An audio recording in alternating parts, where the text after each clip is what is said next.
SYBSc home science વિષય છે basic and applied chemistry unit 1, જેમાં આપણે પરમાણુમાં રહેલ પ્રોટોન, ન્યુટ્રોન અને ઇલેક્ટ્રોન એટલે કે પરમાણુના ઘટકોની ચર્ચા કરી. આજે આપણે કરવાના છીએ પરમાણુની રચના. કોઈ પણ પદાર્થનો નાનામાં નાનો એકમ એટલે પરમાણુ. આ પરમાણુનું આગળ જોયું એ રીતે 20મી સદીમાં પરમાણુનો વ્યવસ્થિત અભ્યાસ કરી અને કઈ રીતે છે ગોઠવણી એનો અભ્યાસ કરવામાં આવ્યો છે, જેની અંદર એવું કહેવામાં આવે છે કે પરમાણુ છે એ પરમાણુ મુખ્ય 2 ભાગનો બનેલો છે, જેમાંનો એક ભાગ છે એ ન્યુક્લિયસ અને બીજું કહેવામાં આવે છે ન્યુક્લિયસની આસપાસ ઇલેક્ટ્રોનની ગોઠવણી. ન્યુક્લિયસ એટલે કેન્દ્ર. આ ન્યુક્લિયસ એટલે કેન્દ્ર છે, એની આખી જે રચના છે એની પ્રારંભિક માહિતી ડેનિયલ રુથરફોર્ડે 1911માં આપેલ હતી, જેમાં એણે આલ્ફા કણ પ્રકિરણના પ્રયોગ કરી અને આ માહિતી મેળવી. એમના આધારે કહેવામાં આવ્યું કે પરમાણુ છે એ 2 ભાગનો બનેલો છે. તેના ધન વિદ્યુત ભાગના કેન્દ્રીય ભાગને ન્યુક્લિયસ કહે છે, એટલે કે જે કેન્દ્રમાં છે જેને ન્યુક્લિયસ તરીકે ઓળખવામાં આવે છે, જે વિદ્યુતભાર ધન વીજભાર ધરાવે છે. અને આ ન્યુક્લિયસ છે એટલે કે એનું કેન્દ્ર છે એ ખૂબ જ નાનું હોય છે. સામાન્ય રીતે હવે એના લક્ષણો બતાવવામાં આવે છે. તો કે આ ન્યુક્લિયસ છે એક ઘટું હોય છે. એમનો વ્યાસ 10⁻13 એંગસ્ટ્રોમ થી 10⁻5 એંગસ્ટ્રોમ જેટલા ગાળાનો હોય છે. સામાન્ય રીતે 1 એંગસ્ટ્રોમ = 10⁻8 સેન્ટીમીટર. સામાન્ય રીતે આ ન્યુક્લિયસનું માપ આપ્યું છે, પણ પરમાણુ છે, પરમાણુનો વ્યાસ કેટલો છે તો કે 1 થી 5 એંગસ્ટ્રોમ જેટલો હોય છે. એટલે વિચારો કે આ માઇનસમાં જાય છે 10⁻13 થી 10⁻5. એટલે ન્યુક્લિયસ પ્રમાણમાં ઘણું નાનું છે, પણ એ ધન વીજભાર ધરાવે છે અને સૌથી વધારે પરમાણુનું વજન હોય તો એ વજન કોનું છે તો કે ન્યુક્લિયસનું જોવા મળે છે. શું કામ આવું થાય છે તો કે ન્યુક્લિયસ છે એ ન્યુક્લિયસની અંદર પ્રોટોન પણ રહેલા છે અને ન્યુટ્રોન પણ રહેલા છે. એટલે સૌથી વધારે વ્યાસમાં નાનું અને વજનમાં વધારે એવું જોવા મળે છે, અને એટલે ઘટ જોવા મળે છે. સામાન્ય રીતે ઉપર આપણે જોયું હતું કે પ્રોટોન છે અને ન્યુટ્રોન છે એ ઇલેક્ટ્રોન કરતા 1800 ગણા મોટા જોવા મળે છે.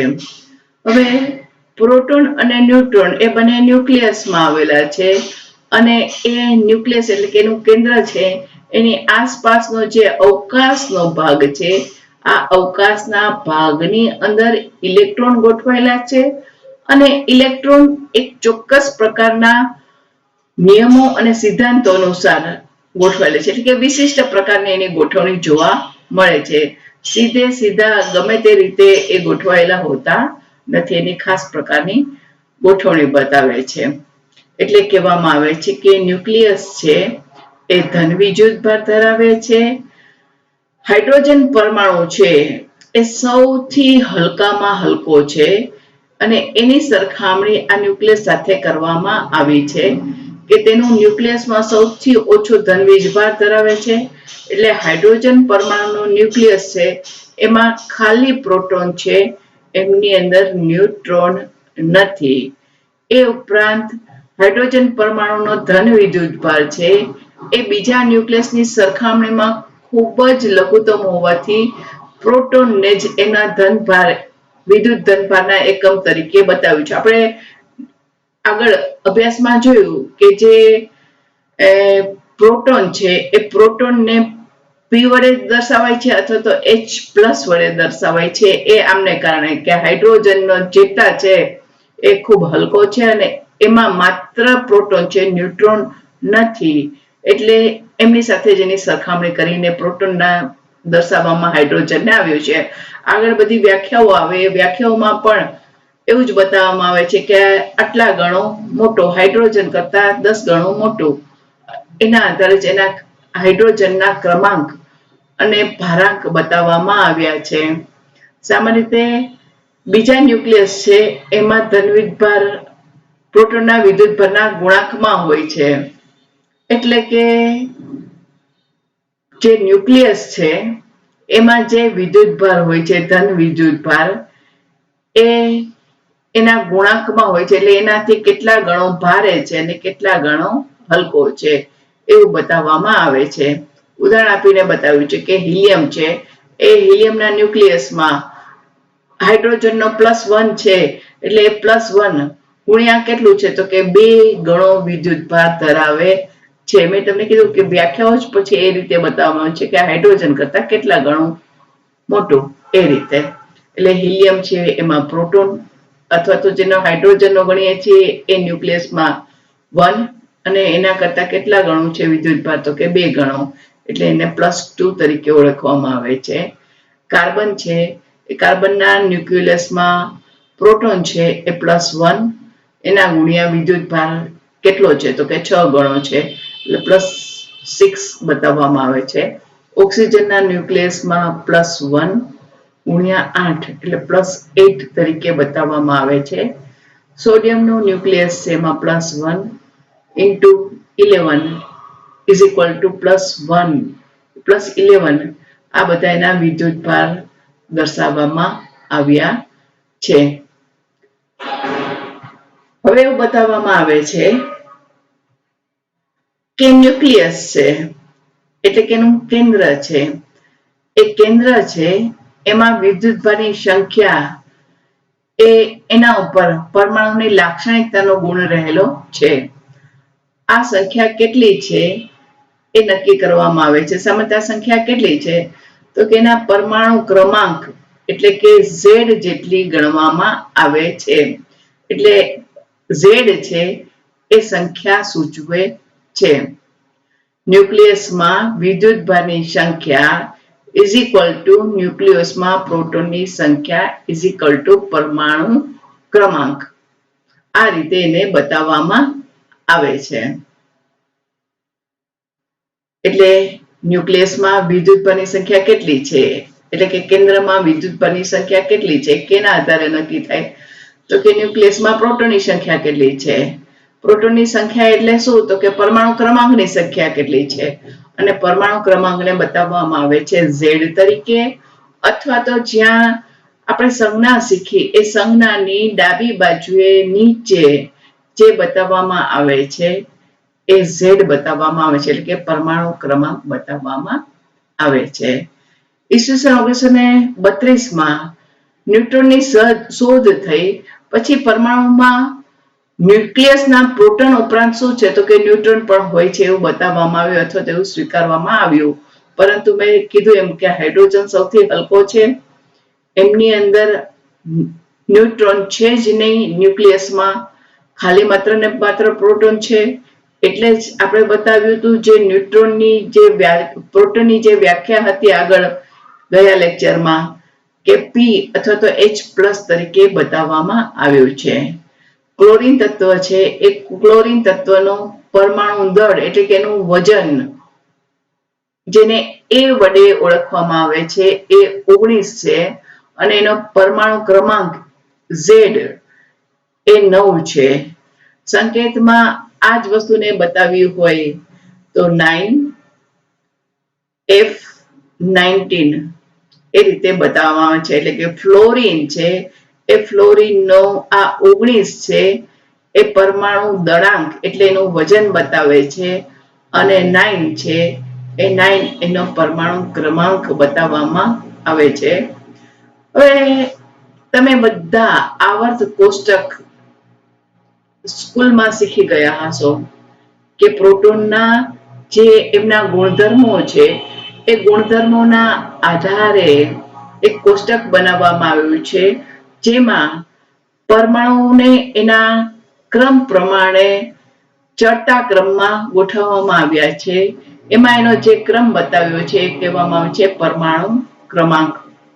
પરમાણુ ક્રમાંકને Z વડે બતાવવામાં આવે છે, પરમાણુ દળાંકને A વડે બતાવવામાં આવે છે.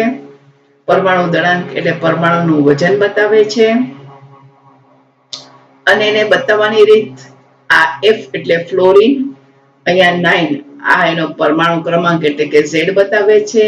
આ 19 ઉપર પણ બતાવી શકાય, અથવા તો F ની જમણી બાજુ અહીંયા ઉપર જેમ એરો કર્યો છે ત્યાં આગળ પણ 19 બતાવવામાં આવે છે. આ બે રીતે એને બતાવી શકાય છે. આ ઉપર બતાવ્યું છે અહીંયા એ એટલે કે પરમાણુ દળાંક છે. આ નીચે બતાવ્યું છે એ પરમાણુ ક્રમાંક છે, અથવા તો પરમાણુ ભારાંક પણ કહી શકાય. પરમાણુ દળાંક અથવા પરમાણુ ભારાંક એટલે એનું જે વજન છે એ બતાવવામાં આવે છે. સામાન્ય રીતે એના આધારે જ ન્યુક્લિયસમાં પ્રોટોનની સાથે જે ન્યુટ્રોન છે એની ગણતરી કરી શકાય છે. ઉદાહરણ આપીને બતાવવામાં આવ્યું છે કે ફ્લોરિન પરમાણુ છે, જેમની અંદર Z બરાબર 9 છે, એટલે પરમાણુ ક્રમાંક 9 છે, અને પરમાણુ દળાંક અથવા તો ભારાંક છે જેને આપણે A વડે દર્શાવીએ છીએ એ 19 છે. એના આધારે ન્યુટ્રોનની સંખ્યા બતાવવામાં આવે છે કે 19 માંથી એને બાદ કરવામાં આવે છે. ન્યુટ્રોનની સંખ્યા n બરાબર પરમાણુ દળ A માઇનસ પરમાણુ ક્રમાંક Z માટે n એટલે કે ન્યુટ્રોનની સંખ્યા બરાબર A માઇનસ Z. ગણિતની રીતે ઉલટાવીએ તો ધારો કે આપણે પરમાણુ દળાંક નથી ખબર અને શોધવો છે, તો કઈ રીતે શોધી શકાય? તો કે જે ન્યુક્લિયસમાં રહેલો ન્યુટ્રોન છે એ ન્યુટ્રોન વત્તા એનો પરમાણુ ક્રમાંક બતાવી દેવામાં આવે તો એનું પરમાણુ દળાંક આપણને મળી જતું હોય છે. સામાન્ય રીતે આપણે ઉપરના ઉદાહરણની જ વાત કરતા હતા કે જેમની અંદર Z એટલે 9 છે, A એટલે 19 છે, એટલે 19 છે અને 9 છે. તો ન્યુટ્રોનની સંખ્યા કેટલી થઈ? તો કે 19 માઇનસ 9 એટલે થઈ ગઈ 10. એટલે ફ્લોરિનની અંદર ન્યુટ્રોનની સંખ્યા કેટલી થઈ? તો કે 10. હવે આવે છે એ પ્રોટોન અને ન્યુટ્રોન એ ન્યુક્લિયસમાં રહેલા હોવાથી બંનેને ન્યુક્લિઓન તરીકે ઓળખવામાં આવે છે. એટલે કે સૌથી પરમાણુનું વજન મુખ્ય કોના આધારે છે? તો કે ન્યુક્લિયસ ઉપર એનો આધાર રહેલો છે. ન્યુક્લિયસમાં પ્રોટોનની સંખ્યા પરમાણુ ક્રમાંક Z જેટલી હોય છે. પ્રોટોન અને ન્યુટ્રોનની કુલ સંખ્યાને પરમાણુ દળાંક એટલે કે A કહેવાય છે, જે અહીંયા આપણે બતાવ્યું. પરમાણુ ક્રમાંક અથવા તો જે પ્રોટોનની સંખ્યા Z કીધી A અને ન્યુટ્રોનની સંખ્યા એટલે આપણને મળે છે પરમાણુ દળાંક A. એ જ વસ્તુ શબ્દમાં બતાવવામાં આવી છે. અહીંયા એ વસ્તુ સીધી સંજ્ઞા અથવા તો સૂત્ર દ્વારા તમને બતાવી દેવામાં આવી છે. ક્યારેક એવું બની શકે છે કે આ ન્યુટ્રોનની કુલ સંખ્યા એટલે કે પરમાણુ દળાંક છે એ ક્યારેક વાસ્તવિક પરમાણુ કરતા જુદું હોઈ શકે છે. બાકી આ જ રીતે જોવા મળે છે કે પરમાણુ દળાંક બરાબર n પ્લસ Z. એટલે કે કોઈ પણ પરમાણુનું વજન શોધવું હોય તો એમાં ન્યુટ્રોન છે એ ન્યુટ્રોનની સંખ્યા અને એનો પરમાણુ ક્રમાંક એ એડ કરવામાં આવે તો એ એનું પરમાણુ દળાંક બતાવે છે, પણ ક્યારેક એમના કરતા જુદું હોઈ શકે છે. પછી છે ન્યુક્લિયસમાં ન્યુટ્રોન અંશતઃ પરમાણુ દળ બનાવવામાં ઉપરાંત ન્યુક્લિયસને સંગ્રહિત રાખવામાં મહત્વની કામગીરી બજાવે છે. એટલે અહીંયા ન્યુટ્રોન છે એ શું કરે છે? તો કે પ્રોટોન અને ન્યુટ્રોન એ સૌથી વજનમાં ભારે છે જે ન્યુક્લિયસમાં આવેલા છે. એટલે પરમાણુ દળનો મુખ્ય આધાર એ પ્રોટોન અને ન્યુટ્રોન છે. અને એ શું કરે છે? તો કે આપણે કીધું એ તટસ્થ છે. પ્રોટોન છે એ ધન વીજભાર ધરાવે છે, જ્યારે ન્યુટ્રોન છે એ કોઈ પણ પ્રકારનો વીજભાર ધરાવતો નથી. પણ એ ન્યુક્લિયસ એટલે કેન્દ્ર છે એને સબળ સંગ્રહિત રાખવામાં ન્યુક્લિયસ છે અથવા તો ન્યુટ્રોન છે એ સૌ અગત્યનો ભાગ ભજવે છે. એટલે કે એમાં જે પ્રોટોન રહેલા છે, ન્યુટ્રોનની ઉપસ્થિતિમાં પ્રોટોન છે એ બંનેની વચ્ચે આકર્ષણ ઉત્પન્ન કરવાનું કાર્ય કરે છે, એના ઉપર પ્રભુત્વ ધરાવે છે, આકર્ષણ બળને વધારે છે, એટલે એ લોકો સંગ્રહિત રહે, ભેગા રહે. બહુ સામાન્ય નિયમ છે. જ્યારે પણ હું આ સંજ્ઞાની વાત કરતી હોઉં ત્યારે બહુ સ્વાભાવિક છે કે માનવ વ્યવહાર સાથે આ બહુ જ સંકળાયેલું છે. પ્લસ ધન વીજભાર એ ઋણ સાથે આકર્ષિત થાય. માણસની અંદર પણ જોવા મળે છે કે સ્ત્રી છે અને પુરુષ છે તો એ પ્લસ અને માઇનસ છે તો એકબીજા સાથે આકર્ષિત થાય છે. કુટુંબના દરેક સભ્યો છે તો કુટુંબના દરેક સભ્યો એમની વચ્ચે પ્રેમ એટલે કે આકર્ષણ હોય તો શું થાય છે તો કે ભેગા રહે છે, સંપીને રહે છે. એવી જ રીતે આમની અંદર પણ પ્રોટોન અને પ્રોટોન એમની વચ્ચે આકર્ષણ હોય તો એ સંગ્રહિત ભેગા રહે અને આ સંગ્રહિત કરવાનું કામ કુટુંબમાં જેમ વડીલો કરે છે એમ આમની અંદર આ ન્યુક્લિયસ કરે છે, ન્યુટ્રોન કરે છે. એ ન્યુટ્રોન છે એની ઉપસ્થિતિમાં આ કાર્ય થાય છે. એટલે ન્યુટ્રોન એક વડીલ તરીકેની આપણે ઉપમા આપી શકીએ જે તટસ્થ છે અને એ પ્રોટોન અને પ્રોટોન વચ્ચે આકર્ષણ ઉત્પન્ન કરે છે અને એને ન્યુક્લિયસમાં સંગ્રહિત ભેગા રહેવા માટેનું અગત્યનું કામ પૂરું પાડે છે. ત્યાર પછી આવે છે ન્યુક્લિયસની આસપાસ ઇલેક્ટ્રોનની રચના. બે ભાગમાં પરમાણુ રચના વહેંચાયેલી છે, એક ન્યુક્લિયસ અને એની આસપાસમાં. ન્યુક્લિયસ છે એમની અંદર પ્રોટોન છે, ન્યુટ્રોન છે. એની આસપાસનો જે અવકાશનો ભાગ છે એ અવકાશમાં એક ચોક્કસ રીતે ઇલેક્ટ્રોન ગોઠવાયેલા છે. આ ઇલેક્ટ્રોનની ગોઠવણી કઈ રીતે કરવામાં આવી છે તો કે રાસાયણિક ગુણધર્મ આના ઉપર આધારિત છે. ઇલેક્ટ્રોનની જે ગોઠવણી છે એના આધારે આ પરમાણુના રાસાયણિક ગુણધર્મો સમાયેલા છે. એટલે એ જો ગોઠવણી સમજવામાં આવે તો એના ઉપરથી જે રાસાયણિક પ્રક્રિયાઓ થાય છે, જે સંયોજનો બને છે એ આમના આધારે સરળતાથી સમજી શકાય છે.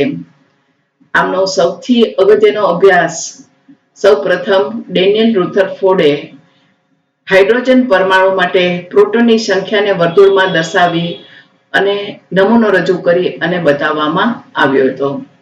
ત્યાર પછી આગળ ઉપર એમનો અભ્યાસ નીલ બોરે વિકિરણ શક્તિના ક્વોન્ટમવાદના આધારે ઇલેક્ટ્રોનની ગોઠવણી સમજાવવા માટેનો પ્રયત્ન કર્યો અને એના માટે હાઇડ્રોજન વર્ણપટ છે એમનો સિદ્ધાંત એમણે રજૂ કર્યો. ત્યાર પછી બોરે આ નમૂનામાં અદ્યતન પરમાણુ સિદ્ધાંત ના પગરવ થયા, એટલે કે એની શરૂઆત થઈ. એટલે બોર પછી કઈ રીતે આ ઇલેક્ટ્રોન આ ન્યુક્લિયસની આસપાસ અવકાશમાં ગોઠવાયેલા છે એમના માટેના ઘણા સિદ્ધાંતો અને થિયરી અસ્તિત્વમાં આવ્યા અને એના આધારે અદ્યતન વિચારસરણી છે એમની ઘડતર થઈ અને એનો સૌથી અગત્યનો ફાળો બતાવવામાં આવ્યો. આ નીલ બોરે જે પરમાણુનું મોડેલ રજૂ કરવામાં આવ્યું કે કઈ રીતે પરમાણુઓમાં ઇલેક્ટ્રોન ગોઠવાયેલા છે તેને ક્વોન્ટમ થિયરી તરીકે રજૂ કરવામાં આવી અને એ મુજબ ઇલેક્ટ્રોનને સ્થિર કક્ષામાં ભ્રમણ કરે છે અને આ સાથે એની શક્તિમાં કોઈ પણ જાતનો ફેરફાર થતો નથી એવું દર્શાવવામાં આવ્યું. આની આખી થિયરી છે ઘણી બધી અને આની રજૂઆત પણ આપેલી છે, પણ એમની આપણા અભ્યાસ માટે અગત્યતા નથી. આપણા માટે જરૂરી સૌથી અગત્યનું હોય તો એ છે પરમાણુની રચના. એ પરમાણુની રચનામાં આપણે કીધું એ રીતે કે બહુ બેઝિક જે સારરૂપ છે એ હું તમને કહું તો કોઈ પણ પરમાણુની રચનામાં બે ભાગ જોવા મળે છે. એક ન્યુક્લિયસ એટલે કે એનું કેન્દ્ર અને બીજું છે ન્યુક્લિયસની આસપાસ ઇલેક્ટ્રોનની રચના. ધ્યાન રાખજો, હું જે હવેનું કહું છું એટલું આગળ તમારે જે પરમાણુની રચના અને પરમાણુની ગોઠવણી કરવાની છે એમના માટે ખૂબ જ જરૂરી છે. ન્યુક્લિયસની અંદર પ્રોટોન છે ને ન્યુટ્રોન છે. ન્યુક્લિયસની આસપાસની રચના છે એમાં ઇલેક્ટ્રોન છે.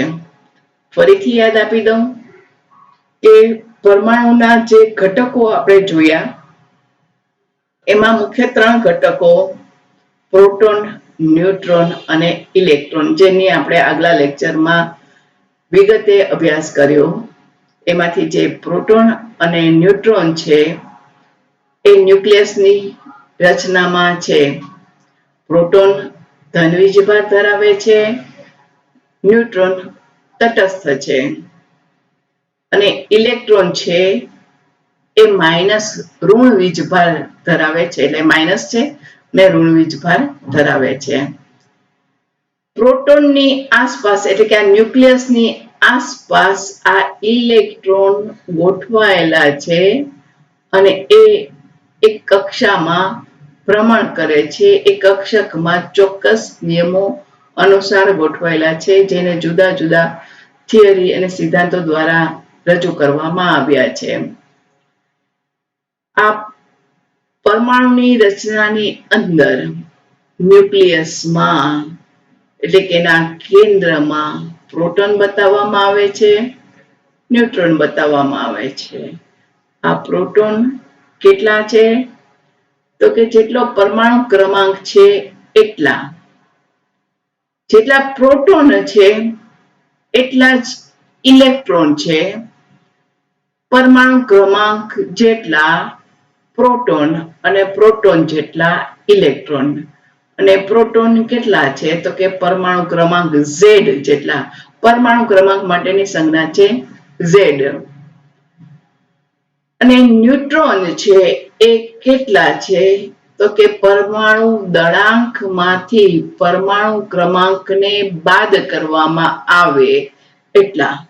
પરમાણુ દળાંક અથવા પરમાણુ દળ અથવા પરમાણુ ભારાંક, જેમને A વડે બતાવવામાં આવે છે, પરમાણુ ક્રમાંકને Z વડે બતાવવામાં આવે છે. એટલે ન્યુટ્રોનની સંખ્યા કેટલી છે? તો કે A - Z જેટલી. આપણે પરમાણુની રચના બતાવવાની છે, એના ન્યુક્લિયસમાં બતાવવાનું છે પ્રોટોન કેટલા છે, ન્યુટ્રોન કેટલા છે અને એની આસપાસ કેટલા ઇલેક્ટ્રોન ગોઠવાયેલા છે. તો બતાવી શકાય છે. ફ્લોરિનનું ઉદાહરણ આપ્યું છે કે ફ્લોરિનની અંદર પરમાણુ ક્રમાંક એટલે કે Z 9 છે, પરમાણુ ભારાંક A 19 છે. એટલે એમની અંદર પ્રોટોનની સંખ્યા 9 છે, ઇલેક્ટ્રોનની સંખ્યા 9 છે અને ન્યુટ્રોનની સંખ્યા કેટલી છે? તો કે A - Z.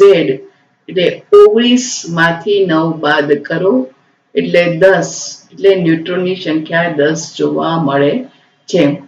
આટલું આનું બેઝ તમારે બરાબર યાદ રાખશો તો હવે નેક્સ્ટ આપણું જે લેક્ચર છે એ વ્યવસ્થિત તમને સમજાશે. ફરીથી જે મેં બેઝ કીધું કે ન્યુક્લિયસ અને એનો અવકાશમાં આસપાસ છે એ પરમાણુની રચનામાં છે. આ પરમાણુની રચનાની અંદર ન્યુક્લિયસ છે, એમનું વજન સૌથી વધારે છે, એ ઘટ છે. એમનો આધાર એમના ન્યુટ્રોન છે. ન્યુટ્રોન છે એ શું કરે છે? અથવા તો ન્યુટ્રોન અને પ્રોટોન છે એને ન્યુક્લિયન તરીકે ઓળખવામાં આવે છે. એ શું કરે છે? તો કે ન્યુટ્રોન છે એ વડીલ જેવું કામ કરે છે. એટલે એ પ્રોટોન વચ્ચે આકર્ષક ઊભું કરે છે અને એને પરિણામે ન્યુક્લિયસ છે સંગ્રહિત રહે છે અને નાના ભાગની અંદર રહેલું છે. પ્રોટોન અને ન્યુટ્રોન ઇલેક્ટ્રોન કરતા સૌથી વજનમાં વધારે છે. એટલે ઓલમોસ્ટ જે વજન પરમાણુ દળાંક છે કોનું જોવા મળે છે? તો કે ન્યુક્લિયસનું જોવા મળે છે. ક્યારેક એનામાં ફેરફાર હોઈ શકે છે. ઇલેક્ટ્રોન છે એની આસપાસ જુદી જુદી ક્વોન્ટમ થિયરી આપી છે એ રીતે લોકો ગોઠવાયેલા છે. પણ એનું વજન બિલકુલ નથી હોતું. પ્રોટોન અને ન્યુટ્રોન એ જ વજન માટે જવાબદાર છે. કોઈ પણ પરમાણુનું વજન એમના ઉપર જ છે. આ પરમાણુ વજનને આપણે પરમાણુ દળાંક કહીએ છીએ અથવા તો પરમાણુ ભારાંક કહેવામાં આવે છે.